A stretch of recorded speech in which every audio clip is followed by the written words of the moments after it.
I think it's important for people to know, I want to hear your opinion, but it doesn't mean we're going to do it. Yeah.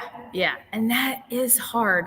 Like, that's a hard line to toe, especially as a leader, to be like, it's not a democracy. Right. But but I know I can't make all the decisions well without everybody's input. Like, Yes. yeah, I'm not really sure how to say that well yet. But Yeah.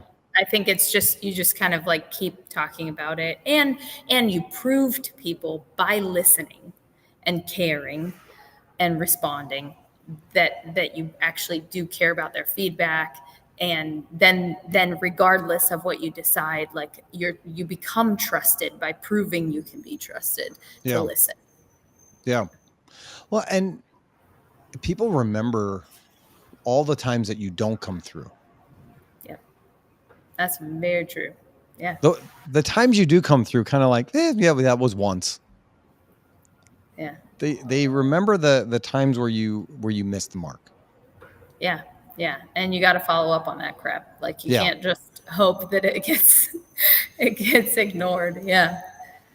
Yeah. And that I suffer for that. I mean, I'm one of those people that like, I know when Christmas is, right? December 25th. I know. But I never know what today is. Yeah. So Yeah. when I'll have a conversation with somebody and they say, and we agree that I have certain things that I need to do for them, and I need to some actionable items and things that need to get done. I don't realize how much time goes by between those two things, because, as a leader, there are a lot of things that people don't realize is happening behind the scenes, right? And so That's very true. they don't see all the information you have to take in and disseminate and get together before you can, a lot of times, take a step that somebody's waiting for you to take. Yeah, sheesh, I don't have a solution for you there. That is a very real struggle to because you can't always communicate all of it. Yeah. And it does often appear that the people in leadership are dragging their feet, when in reality, they're jumping through a lot of hoops. Yeah. And it's not to say that, like, oh, woe is me. No, I know. So but I get it. What I realized, go ahead.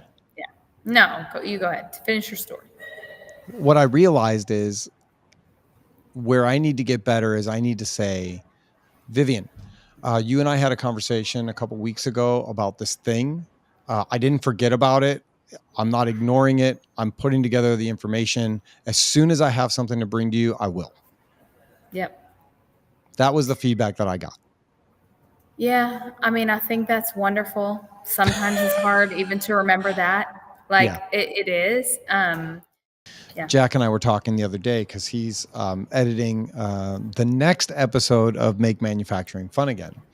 And there was a guy on a production line doing a task. He was putting a handle onto a socket, and like, that's most of his job. And so Justine and I did the job, and we failed a couple times at it, because that's what we do. And I just said, like, Jack, can you imagine if that was your job every day? Like, that's not something that would, I feel like that's not something that would fulfill me to do that. Yeah. But at the same point, that guy doesn't have to worry about how 60 people are going to get paid. He doesn't have to worry about people retiring and the joys of a family business. He doesn't have to worry about, money coming in from jobs that were done, or issues that took place. And so there could be a piece in that also, where you can just come to work and do your job. And as a leader, you don't have that luxury anymore. No, you do not. And it is luxurious. I mean, there are days that I'm like, I just want to go home, put on music, and vacuum. Like, I just want to do something that no one can talk to me, and I don't need complex thinking, and I just complete a task. And it's so relaxing. Yeah. You get Yeah. those people that like some of the feedback I get sometimes, and like, man, this is like my therapy session today. This is great. I've had people say like, you need a to-do list. You need to keep track of a to-do list. And I used to have a to-do list, and it just pissed me off because I would just keep adding to the list. And I would do something that wasn't on the list, and then I would write it on the list just so I could cross off something. Yeah. Because I it's hear like that. there's always a thing that's next in line. Yeah, yeah. I had a coach who used to really press business owners and CEOs to always have assistants and like an executive assistant. Yeah, And I mean, of course, many people are like, that's outside of my, budget or whatever. But I think the whole idea was no one person can do that all. Like right. it's an acknowledgement that the role that you're in is too much for someone, and you kind of got to suck that up when you're in a small business, when you don't have the resources to have people to do everything for you. It's just like you're just always going to have things that don't get done. But as long as you're choosing the right things, which you have to, because they're the important and urgent things, and they scream the loudest. But it just is what it is. I think you're in good company. Yeah, no, most of the leaders that I know, they struggle with the same areas. And Yeah. there's reasons that there are leadership books that cover all of those things on a regular basis.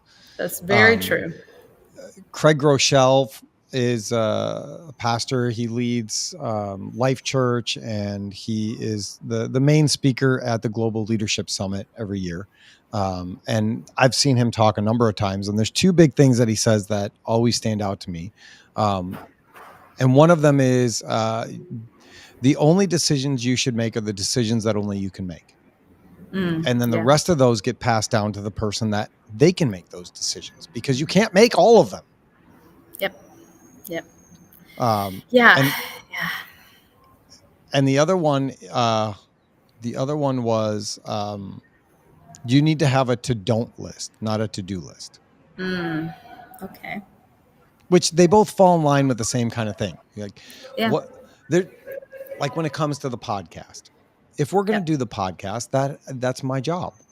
That's the thing that only I am in the seat and the position to do that at this time. Yeah. I mean, there's other people that do podcasts, but that doesn't mean that I have to do the cold calling and the quoting and the follow-ups. And there are other people that can step into those roles and do those things.